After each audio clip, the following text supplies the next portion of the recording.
Welcome to Fantasy Revenge Lab. Don't forget to subscribe. Let's begin. The office was silent. The kind of silence that comes after a storm or before one. Ms. Mark had just finished tearing into the team for a typo in a report, a single line out of 40 pages. I sat there pretending her words didn't sting. That's what survival looked like under her rule. At exactly noon, the sound of heavy footsteps broke the air. Mr. Jake, the CEO, walked in. No one had seen him on this floor in months. He was the kind of man whose presence shifted the atmosphere without a word. Mark straightened her blazer and smiled.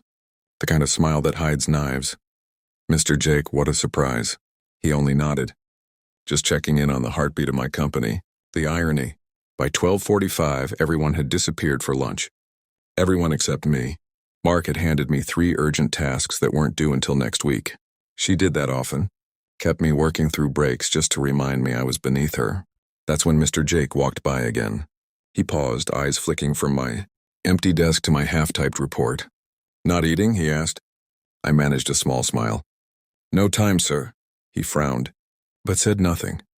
Just gave me a look that lingered a second too long before he moved on. 5 minutes later, I headed to the break room to microwave my lunch. Rice and spicy chicken packed in a worn plastic bowl. But there he was again, the CEO, struggling with a vending machine that had eaten his card. I hesitated, then held out my food. Here, you can have mine. He blinked, almost startled. That's your lunch. I can grab something later, I said. Please. He studied me for a moment like he was seeing something most people ignored, then took it with a quiet, thank you. We sat for a few minutes. He asked gentle questions about the team, about Mark, about the work environment. I didn't complain. I just told the truth carefully, factually. The kind of truth that doesn't need drama to sound ugly. He listened, every word sinking deeper. Then I realized. The next morning, Lorene called me into her office. Her tone dripped with venom. So you had lunch with the CEO? I froze. She slammed her palm on the table. You think you're clever? Talking behind my back. Before I could respond, her phone rang. She answered and the color drained from her face. A quiet yes, sir, was all she said before she left the room. 30 minutes later, whispers spread like wildfire. HR security. Lauren's office door locked. By the end of the day, her nameplate was gone. Rumor said the CEO had ordered a full audit that morning.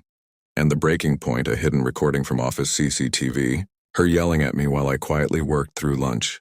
The next week, I was called to the CEO's office.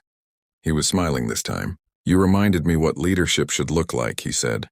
Then he handed me a new ID card. Assistant Operations Manager. I walked out slowly, heartbeat loud in my ears.